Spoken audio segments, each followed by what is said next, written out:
నమస్కారం, వార్తలకు స్వాగతం. ముందుగా ముఖ్యాంశాలు. ఆగ్నేయ బంగాళాఖాతంలో తీవ్ర అల్పపీడనం రేపటికి వాయుగుండంగా మారే అవకాశం ఉన్నట్లు వాతావరణ శాఖ వెల్లడి.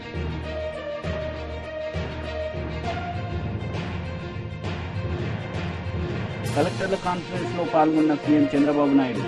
ఈ సందర్భంగా అధికారులతో ముచ్చటించిన సీఎం.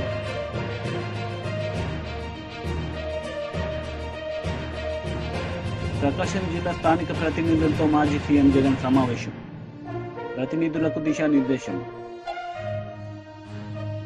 కలెక్టర్ల కాన్ఫరెన్స్ లో సీఎం చంద్రబాబు నాయుడు పాల్గొన్నారు. ఈ సందర్భంగా ఆయన మాట్లాడారు. సముద్రంలో పోయే నీళ్ళన్నీ కూడా రాయలసీమలో ఉండే అన్ని ప్రాజెక్ట్స్ డెవలప్ చేయగలిగాం. సో ఎన్ని డౌట్స్ ఉంటే చెప్పండి, or otherwise will disperse for. Sir, Krishna right bank కరకట్టకి ఫ్లడ్ డ్యామేజెస్ లో బాగా డ్యామేజ్ అయింది సార్. దాన్ని రిస్టోరేషన్ వర్క్ చేయకపోతే నెక్స్ట్ రైనింగ్ సీజన్ లో మళ్ళీ భయపడాల్సి వస్తుంది. అది కూడా అది వర్కౌట్ చేయండి. దాన్ని దేంట్లో చేయగలుగుతాము, will take it up. Purushottapatnam project land acquisition చేసి ఆల్మోస్ట్ 6 years అయింది సార్. ఆ రైతులకి ఇప్పటి వరకు పేమెంట్ అవ్వలేదు సార్. ఎవ్రీ మండే పీజీఆర్ఎస్కి రెగ్యులర్గా వాళ్ళు వస్తున్నారు సార్. వాట్ ఈస్ ది ఎంత, how many acres are pending there? Purushottapatnam 128 crores. అది ఈ మొత్తం లాస్ట్ టైం తమరు చెప్పినట్టు అబౌట్ 996 crores పోలవరం పేమెంట్స్ ఉన్నాయి సార్. దాంట్లో అబౌట్ 500 crores చిల్లర్ విల్ బి ల్యాండ్ ఎక్విజిషన్. అది కాదు, ఇది ఓన్లీ పురుషోత్తపట్నం. అంటే 128 crores. పురుషోత్తపట్నం మనం పెట్టింది సెపరేట్ ఇరిగేషన్ లిఫ్ట్ ఇది సార్. అలానే ఇప్పుడు చూపించిన ప్రయారిటీ ప్రాజెక్ట్ లో చింతలపూడి ఒకటి ఉంది సార్. అది దాంట్లో కూడా 86 acres ల్యాండ్ ఎక్విజిషన్ అయింది సార్. అవార్డ్ కూడా పాస్ అయింది. Payments are due sir. అది కూడా కొంచెం ప్రాబ్లం ఉందమ్మా. దాంట్లో ఎంతవరకు చేయగలుగుతామో అవి చూసి, ఎందుకంటే ఎన్విరాన్మెంటల్ ప్రాబ్లం కూడా ఉంది దాంట్లో. అది కూడా ఒకసారి తీసుకోండి. మనం అనుకున్న స్కీమ్లో ఏ విధంగా కంప్లీట్ చేయగలుగుతాం వర్కౌట్ చేద్దాం. సార్, మనకి ట్రెడిషనల్ లష్కర్ సిస్టమ్ కంప్లీట్గా లష్కర్లు లేదు సార్ ఇప్పుడు. సో అది లేకపోవడం వల్ల మనకి టైలెండ్ లో ఉన్న వాళ్ళకి నీళ్ళు రావట్లేదు. దానికి ఏదైనా ఒక ప్రత్యామ్నాయం మనం ఆలోచించి చేసుకోవాల్సి ఉంది సార్. ఇప్పుడు నిన్న మొన్న నేను చూసాను, మీరు కలెక్టర్స్ అందరూ ఉన్నారు. లిఫ్ట్ ఇరిగేషన్ ప్రాజెక్ట్స్ ఉన్నాయి. నేను వచ్చినప్పుడు ఎప్పటికప్పుడు మళ్ళీ లిఫ్ట్ ఇరిగేషన్ ప్రాజెక్ట్స్ అన్నీ కూడా మళ్ళీ రివైవ్ చేసేవాళ్ళం. మళ్ళీ లాస్ట్ టైం వస్తే అన్ని డీఫంక్ట్ అయితే రివైవ్ చేసాం. ఇప్పుడు పంప్ సెట్స్ కూడా కొన్ని దొంగిలించే పరిస్థితి వచ్చారు, అవి కూడా పోయినాయి. ఇవన్నీ చూసిన తర్వాత మనం ఇన్వెస్ట్మెంట్ పెడుతున్నాం. మెయింటెనెన్స్ చేయకుండా, లేకుంటే అడ్మినిస్ట్రేషన్ యొక్క ఫెయిల్యూర్ వల్ల చాలా వరకు డీఫంక్ట్ అవుతున్నాయి. డీఫంక్టే కాకుండా ఇర్రిపేరబుల్ డ్యామేజ్ కూడా అవుతా ఉంది, థెఫ్ట్ కూడా జరుగుతున్నాయి. వీలైతే we want to call one tender PPP మోడల్లో ఇవన్నీ కూడా ప్రైవేటైజ్ చేసి అవుట్ సోర్సింగ్ కింద మనకి ఏదైతే దగ్గర 10 lakh acres ఆఫ్ ఇరిగేషన్ ఇచ్చే అవకాశం ఉంది. దాంట్లో 4 lakh acres నీళ్లు ఇవ్వలేకపోతున్నాం బికాస్ ఆఫ్ ఇవన్నీ రిపేర్లు రావడం కానీ, డీఫంక్ట్ కానీ, మిస్మేనేజ్మెంట్ కానీ వీటి వల్ల. దానికి కూడా నేను టెండర్ పిలవమన్నాను. పిలిచి అవుట్ సోర్సింగ్ చేస్తాం. శాశ్వతంగా పరిష్కారం అవుతుంది. This type of innovative ideas will bring it. Sir ఇరిగేషన్లో సార్ ఓఎండ్ఎం వర్క్స్ మనం జనరల్గా సార్ ఏప్రిల్లో వీళ్ళు అసర్టైన్ చేసేసి ఏప్రిల్లో పంపించిన తర్వాత శాంక్షన్ వచ్చేసరికి జూన్ అయిపోతుంది సార్. టెండర్లు అయ్యేసరికి అప్పుడే వాటర్ వచ్చేస్తుంది సార్. సో దానివల్ల ఓఎండ్ఎం వర్క్స్ అలాంటివి ఉండవు. ఒకప్పుడు ఇవన్నీ తక్కువ టైం పెట్టి పని చేయకుండా డబ్బులు తీసుకోవడానికి చేసేవాళ్ళు. ఈ మరి ఉండవు. ఈసారి ఓఎండ్ఎం అన్నీ కూడా రెగ్యులర్ టైం బోర్డ్ ప్రోగ్రామ్ పెడతాం. Well in advance will complete it. Yeah, they will do it. Sir, good evening, sir. Sir, Collector Nellore, sir. Sir, we have Somashila project, sir. 2 issues, sir. Tamaru kuda chusaru, sir, last time visit lo. High level canal land acquisition jariginayi, sir. Dantlo pending payments unnayi, and another of 1200 acres kuda inka land acquisition pending unnayi, sir. Adokati. Rendodi Somashiladi last time approve chesina work lo, sir. Konda varaku emergency work we have taken up, sir. ఆ బిల్లు కూడా మనకు financial ఇప్పుడు pending ఉంది sir. If that can be clear we will be able to take it up sir. ఏ work కూడా there are some financial constraints. అందుకని prioritise చేస్తున్నాం. ప్రియారిటైజ్ చేసిన ప్రాజెక్ట్ని ఫుల్గా ఖర్చు పెట్టి దాన్ని 1 year 2 yearsలోనే ఎగ్జిక్యూషన్ తీస్తున్నాం. కాబట్టి మీరు చెప్పింది కూడా హై లెవెల్ కెనాల్ ఎంతవరకు చేసిన తెలియదు, కానీ రిపేర్లు అవన్నీ చేయమని చాలా స్పష్టంగా చెప్పాం. ప్రతి ఒక్క ప్రాజెక్టులో ఇప్పుడు అందిరినీవా ఉంది. అందిరినీవా లాస్ట్ వన్ నీళ్ళు రావడం లేదు. వీ విల్ కంప్లీట్ దట్ అందిరినీవా. లేకపోతే వెలుగొండ ఉంది, ఎప్పటి నుంచో పెండింగ్ ఉంది. We want to complete that Veligonda. అదే మరి అనకాపల్లి వరకు ఏదైతే పోలవరం లెఫ్ట్ మెయిన్ కెనాల్ పూర్తి చేసే నీళ్ళని విశాఖపట్నానికి వెళ్తాయి. That we have to complete. Polavaram ఉమ్మడి ప్రకాశం జిల్లా స్థానిక ప్రతినిధులతో మాజీ సీఎం జగన్ సమావేశమయ్యారు. సందర్భంగా పార్టీ ప్రతినిధులకు ఆయన దిశానిర్దేశం చేశారు. సో రైతులు గత్యంతరం లేక మిల్లర్ల దగ్గరికి పోవడం, మిల్లర్లు 300 రూపాయలు 400 రూపాయలు తక్కువ రేటు కొనుగోలు చేయడం, ఇది ఇప్పుడు జరుగుతూ ఉంది. అన్ని రకాలుగా సర్వనాశనం చేస్తూ ఉన్న ఈ పరిస్థితుల మధ్య, ఈ డైవర్షన్ పాలిటిక్స్ మధ్య ఈరోజు మనం పార్టీ బలోపేతానికి, పార్టీ బలోపేతంతో పాటు ప్రజల తరపున మనం నిలబడడానికి ఏ రకమైన ఉద్యమం చేయాలి, ఎలా ఉద్యమాలు చేయాలి అని చెప్పి ఆలోచన చేయడానికి మనం అంతా కూడా ఈరోజు సన్నద్ధమైనాం. ఎందుకంటే ప్రజల తరపున మళ్ళీ పోరాటం చేయాల్సిన సమయం వచ్చింది. ప్రజల తరపున ప్రజలకు దగ్గర కావాల్సిన సమయం వచ్చింది. ప్రజలు ఇబ్బందుల్లో ఉన్నప్పుడు మనం ఉన్నాము అన్న భరోసా ప్రజలకు మనం ఇవ్వాలి. ప్రతి అడుగులోనూ వ్యతిరేకతే. ఒకవైపున చేయాల్సిన ఏ మంచి పని జరగలేదు. సూపర్ 6లు లేవు, సూపర్ 7లు లేవు. మరోవైపున వ్యవస్థలన్నీ పూర్తిగా నీరు గారిపోయాయి. విద్యారంగం కానీ, వైద్య రంగం కానీ, వ్యవసాయ రంగం కానీ, డోర్ డెలివరీ కానీ, గవర్నెన్స్ కానీ. మరోవైపున చూస్తే బాధుడే బాధుడు. కరెంటు బిల్లులు ముట్టుకుంటే, కరెంటు బిల్లులు ఈరోజు ముట్టుకుంటే ఈ నెల స్టార్ట్ అయింది. ఇంకా మొదటి డోసే 6,000 కోట్ల రూపాయలకు సంబంధించిన మొదటి డోసు ఈరోజు ఇచ్చినాడు ఈ నెల బిల్లులో. నవంబర్ నెల బిల్లు, డిసెంబర్ నెల బిల్లు, ఏ ఇంటికి వెళ్ళి కరెంటు బిల్లు ఎంత అని చెప్పి తేడా అడిగితే ప్రతి ఇంట్లో కూడా తేడా కనిపిస్తుంది. కనీసం 300 రూపాయలు పైన రేట్లు పెరిగినాయి. అది ఈ నెలే. రేపు నెల మరో 9,000 కోట్లు వేస్తున్నాడు. ఆ 9,000 కోట్ల భారం కూడా రేపు నెల బిల్లులో ఇంకా కనిపిస్తుంది. అంటే కరెంటు బిల్లులు ఇంకా షాక్ కొట్టే పరిస్థితిలోకి కరెంటు బిల్లులు వచ్చేస్తున్నాయి. ఒకవైపున బాధుడే బాధుడు. రోడ్ల మీద ట్యాక్స్ అంట, రోడ్ల మీద ట్యాక్స్ అంట. ఆశ్చర్య కలిగించే విషయం ఏంటంటే, రోడ్లు బాగు చేయడం కోసం రోడ్ల మీద ట్యాక్సులు వేసే కార్యక్రమం నేషనల్ హైవేస్ మీద మనం అంతో ఎంతో చూసినాం, కానీ గ్రామీణ రోడ్ల మీద కూడా రోడ్లు బాగు చేయడం కోసం రోడ్ల మీద ట్యాక్సులు వేసే బాధుడే బాధుడు కార్యక్రమానికి చంద్రబాబు నాయుడు గారు శ్రీకారం చుడతా ఉన్నారు.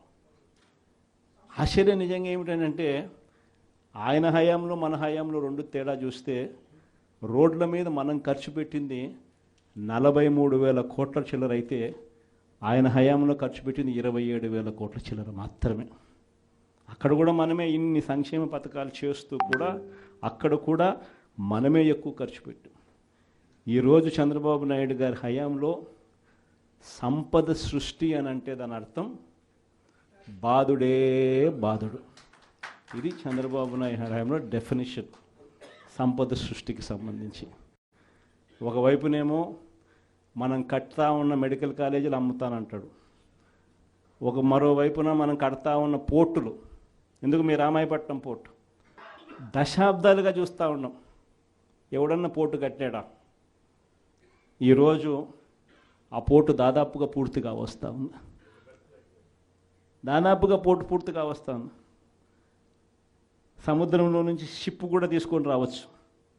అప్పుడే మన ఎన్నికల అయిపోయే టయానికే ఒక బర్త అయిపోయింది. ఇప్పుడు దాదాపుగా రెండో బర్త కూడా పూర్తయిపోస్తూ ఉంది. ఇలాంటి పోర్టులు రాష్ట్రం మొత్తం మీద మనం రాకమునుపు 4 ప్రదేశాలలో 6 పోర్టులు కడతా ఉంటే, మన 5 ఏళ్లలోనే మనము మరో 4 పోర్టులు కట్టడానికి శ్రీకారం చుట్టాం. అవన్నీ ఇప్పుడు అమ్ముతాడట చెనిక్కాయలకు, బెల్లాలకి. ఈ పోర్టులు కూడా అంతే, ఈ మెడికల్ కాలేజీలు కూడా అంతే. ఇది సంపద సృష్టి అని అంటారు. ఇవన్నీ పోర్ట్లు ఉంటే ఈ పోర్ట్ల వల్ల ఉద్యోగాలు వస్తాయి, ఈ పోర్ట్ల వల్ల రాష్ట్ర ప్రభుత్వానికి అదనపు ఆదాయాలు పెరుగుతాయి. దీన్ని సంపద సృష్టి అంటారు. ఇదే పోర్టు ఈరోజు కట్టడానికి 4,000 కోట్లు అవుతుందని అనుకుంటే ఇదే పోర్టు ఇంకొక 10 ఏళ్లలో ఇదే పోర్టు కట్టడానికి 4,000 కాదు, కావాల్సింది 10,000 కోట్లు కావాల్సి వస్తుంది. అందుకే దీనిని సంపద సృష్టి అని అంటారు. పద్ధతి ప్రకారం అమ్మే కార్యక్రమాలు పెట్టినాడు తన దగ్గర వాళ్ళకి అందరికీ కూడా. ఇవన్నీ కూడా జరుగుతూ ఉన్నాయి. కాబట్టి మనందరినీ కూడా నేను కోరేది ఏంటంటే అందరూ ఇక పోరు బాట పట్టాల్సిందే. మనం నేను వచ్చి వెలిగొండ ప్రాజెక్ట్ పూర్తి అయిపోయింది. 2 టన్నెళ్లలో నేను ప్రయాణం చేసి ఈ పక్క నుంచి ఆ పక్కకు 2 టన్నెళ్ళు పూర్తి అయిపోయినట్టుగా జాతికి కూడా అంకితం కూడా చేశాం. 2 టన్నెళ్ళు పూర్తి అయిపోయినాయి. నల్లమల సాగర్ ప్రాజెక్టు రిజర్వాయర్ కూడా అయిపోయింది. 1,00,000 ఎకరాలకు నీళ్లు అందించగలిగిన మెయిన్ కెనాల్స్ కూడా అయిపోయింది. కేవలం మిగిలిపోయింది ఏమిటనంటే R&R కింద డబ్బులు ఇవ్వడం. ఆ R&R కింద ఆ రిజర్వాయర్కి సంబంధించి 1,200 కోట్ల రూపాయలు డబ్బు ఇస్తే ఆగ్నేయ బంగాళాఖాతంలో తీవ్ర అల్పపీడనం ఏర్పడింది. రేపటికి వాయుగుండంగా మారే అవకాశం ఉన్నట్లు వాతావరణ శాఖ తెలిపింది. శ్రీలంక, తమిళనాడు తీరాల వైపు పయనం, రాయలసీమ, దక్షిణ కోస్తాకు భారీ వర్ష సూచన ఉన్నట్లు సమాచారం. ప్రతి కుటుంబంలోనూ గొడవలు ఉంటాయని, వీటిని సంచలనం చేయవద్దని మంచు విష్ణు విజ్ఞప్తి చేశారు. తన తల్లిదండ్రులు 2 ఆసుపత్రిలో ఉన్నారని ఆవేదన వ్యక్తం చేశారు. తమ కుటుంబంలో ఇలాంటి పరిస్థితి వస్తుందని ఎప్పుడూ ఊహించలేదని చెప్పారు. మీడియాపై జరిగిన ఘటన దురదృష్టకరమని మంచు విష్ణు వ్యాఖ్యానించారు.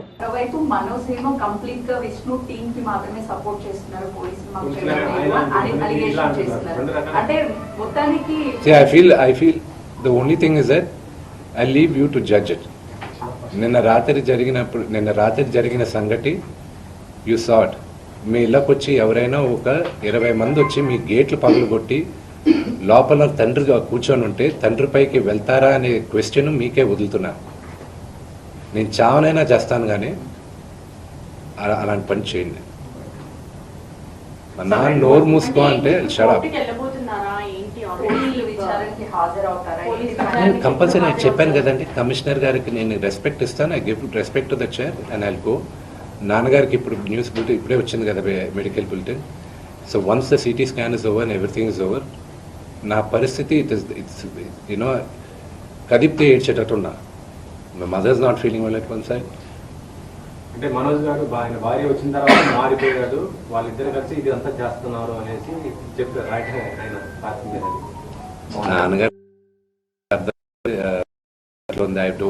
భార్య మాట విని మనోజ్ తాగేసి అలా చేస్తూ ఉన్నాడు అని. I will not answer that question. విద్యా సంస్థల ఇష్యూ పెద్దదవడం వల్లే ఇదంతా జరుగుతుంది అని చెప్పేసి బయట అక్రమాలు జరుగుతున్నాయి అక్కడ స్టేట్మెంట్ ఇచ్చాడు కదా. సో అదేనా కారణం ఈ ఇష్యూస్ అంతటికి? అక్రమాలను బయట పెడితే ఇలా దాడి చేస్తారా అంటున్నారు. దాని మీద ఏమన్నా? They can do it. Today Telugu రాష్ట్రాల్లో Mohan Babu university is one of the most prestigious university. భారతదేశంలో ఐఐటీస్ని ఛాలెంజ్ చేసాం మనం మోహన్ బాబు యూనివర్సిటీ. 2 రాష్ట్రాల్లోనూ మోహన్ బాబు యూనివర్సిటీ లాస్ట్ 3 yearsగా హైయెస్ట్ పే ప్యాకేజ్ ఒక స్టూడెంట్కి 75 లక్షలు 60 లక్షలు. ఒక మామూలు ఫార్మర్ డాటర్ కూలి పని చేసుకునే ఒక ఫ్యామిలీ నుంచి వచ్చి 45 లక్షల రూపాయలు జీతం సంవత్సరానికి అనేది ఆ ఘనత మోహన్ బాబు యూనివర్సిటీకి ఉంది. అండ్ త్వరలో అనౌన్స్ చేస్తాం. భారతదేశం ఎన్నో సంవత్సరాల నుంచి ఫారిన్ యూనివర్సిటీస్ ఇండియాకి తీసుకురావాలని ప్రయత్నిస్తుంది. ఇండియాలోనే first university Mohan Babu university అవుతుంది. పెన్ స్టేట్ యూనివర్సిటీతో ఇండియాకి తీసుకురావడం. And they are rank number 50 in the world. So ఆ ఘనత మోహన్ బాబు యూనివర్సిటీకి ఉంది. And of course we are governed by laws, everything. It's an open book, you know they can come అక్కడ. And another one great thing is that ఒక student female male రేషియోలో ఎప్పుడు female ratio 30 to 35% ఉంటుంది. Organisation కానీ ఎడ్యుకేషన్ ఇన్స్టిట్యూషన్స్ కానీ ఎక్కడైనా మోహన్ బాబు యూనివర్సిటీలో 53% women ఉన్నారు, గర్ల్ చైల్డ్. దానికి ఒకే ఒక reason, because chancellor Mohan Babu గారిని నమ్మి, ఆయన క్రమశిక్షణని నమ్మి. మా నాన్న మనసును మార్చేసి ఆయన దృష్టిలో నన్ను శత్రువుగా చిత్రీకరించి నాపై దాడులు చేస్తారని మంచు మనోజ్ చెప్పారు.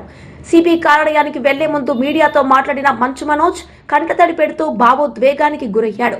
ఆస్తుల కోసం మా అన్నతో గొడవ పడ్డానన్నది వాస్తవమని మనోజ్ వెల్లడించి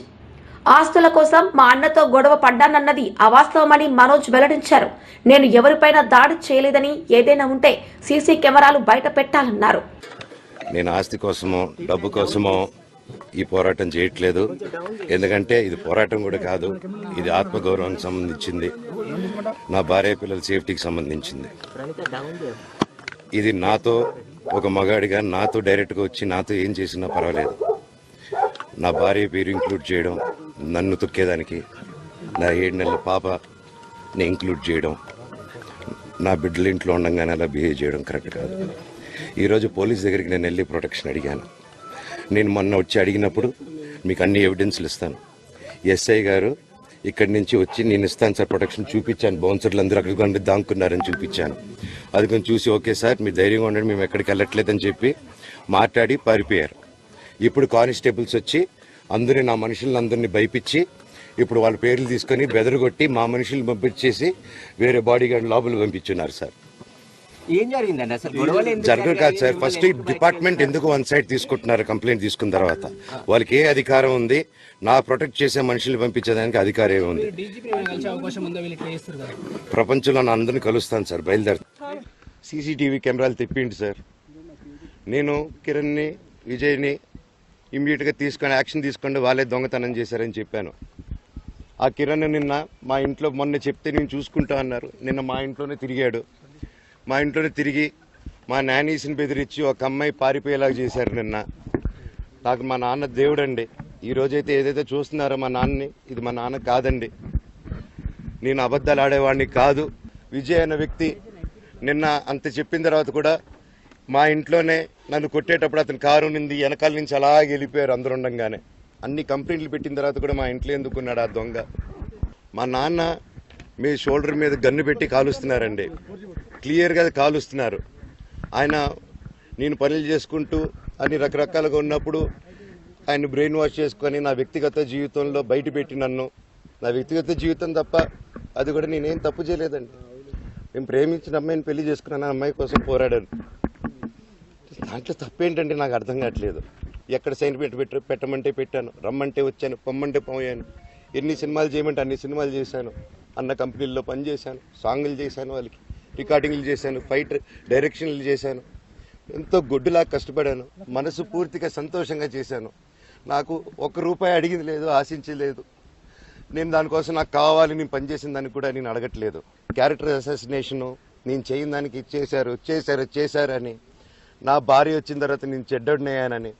అదే వాళ్ళ తల్లిదండ్రులు ఉండుంటే గమ్మునుంటారా అండి? ఈరోజు నేను గమ్మునుంటే ఎలా అండి? తనకి తల్లి అయినా తండ్రి అయినా అన్నీ నేనే అండి. ఈరోజు తను వాళ్ళ ఇంట్లో ఆధారపడదు, నేను మా ఇంట్లో ఆధారపడను. నేను నా సినిమాలు చేసుకుంటున్నాను. తను సొంతంగా ఒక టాయ్ కంపెనీ పెట్టుకుంది. లాక్డౌన్లో నా అహం బ్రహ్మాస్మి సినిమా మా ప్రేమ కోసం ఆపేసినప్పుడు నిర్దాక్షిణంగా నేను చెన్నైకి షిఫ్ట్ అయిపోయి ఈ ఊర్లో వద్దని నేను డ్రాయింగ్లు చేసి కథలు రాసుకొని నా ఫ్రెండ్స్ దగ్గర కొంచెం అప్పులు చేసుకొని మేమే పెట్టుబడులు పెట్టుకుంటూ ఈరోజు మనీని నిలదొక్కున్నాం అండి. నేను, నా భార్య, తను, నేను, ఇంకొక 3-4 కలిసి దీన్ని ఇంత దూరం తీసుకొచ్చామండి. ఇన్నాళ్ళు గమ్మునున్నాను. ఓకే, ఈరోజు మీకు సాయంత్రం వచ్చిన ప్రూఫ్స్ అన్నీ వదులుతాను. మా నాన్న మీద గన్ను పెట్టి కాల్చే వినయ్కి, మా అన్నకి సాయంత్రం ప్రతిదీ చెప్తాను. వినయ్ అని మా అన్న విష్ణు అని. మధ్యాహ్నానికి బానిసే ఎవరిని కొట్టాను సార్? నా పిల్లల్ని కొట్టానా, నా భార్యను కొట్టానా, మా అమ్మని కొట్టానా, మా నాన్నని కొట్టానా? ఇవన్నీ నీ మధ్యాహ్నం బ్యాలెన్సే అందరినీ కొడుతున్నాను, పనులు కొడుతుంటే సీసీటీవీలు తెప్పిండి సార్. అది దొంగతనం చేసింది నేను కాదు సార్, అది తెప్పిండి సార్ అంతా. మాజీ మంత్రి హరీష్ రావు మీడియా సమావేశం నిర్వహించారు. సందర్భంగా పలు అంశాలపై ఆయన మాట్లాడారు.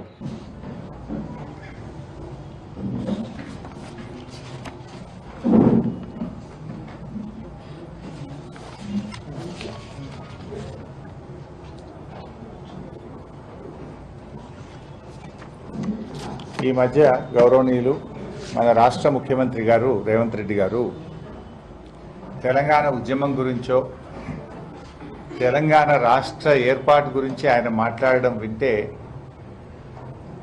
100 ఎలుకలు తిన్న పిల్లి తీర్థయాత్రకు పోయిందట.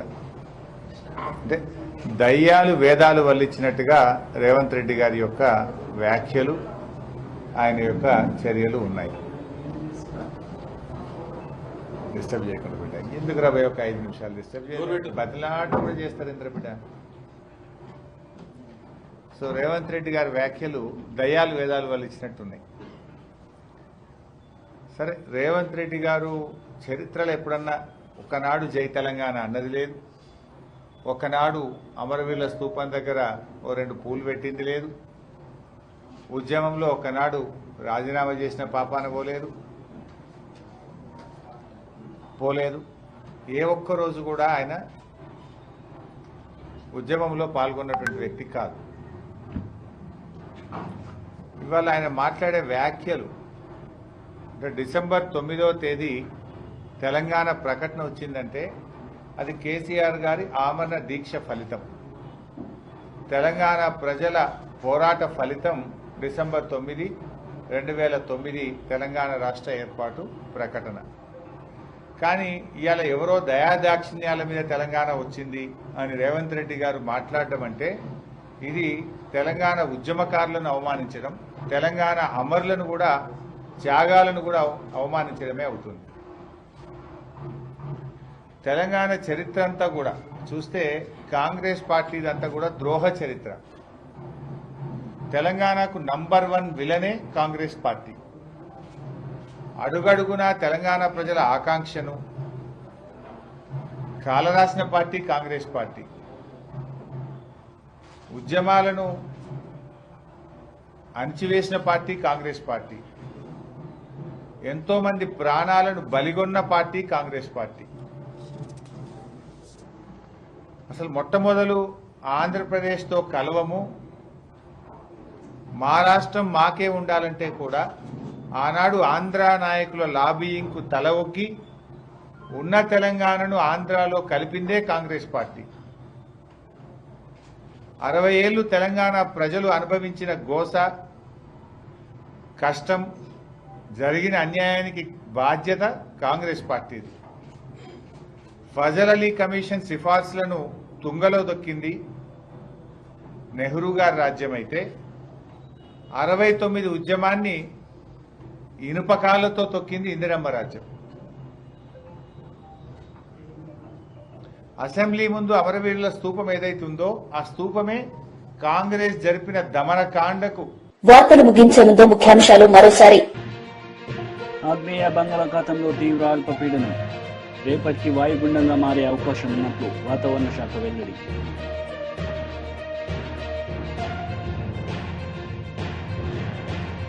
కలెక్టర్ల కాన్ఫరెన్స్ లో పాల్గొన్న సీఎం చంద్రబాబు నాయుడు. ఈ సందర్భంగా అధికారులతో ముచ్చటించిన సీఎం.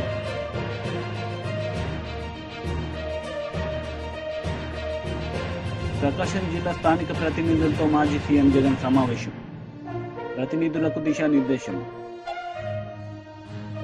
ఈ వార్తలు ఇంతటితో సమాప్తం. తిరిగి ప్రసారమయ్యే వార్తల్లో మళ్ళీ కలుద్దాం. అంతవరకు సెలవు. నమస్తే.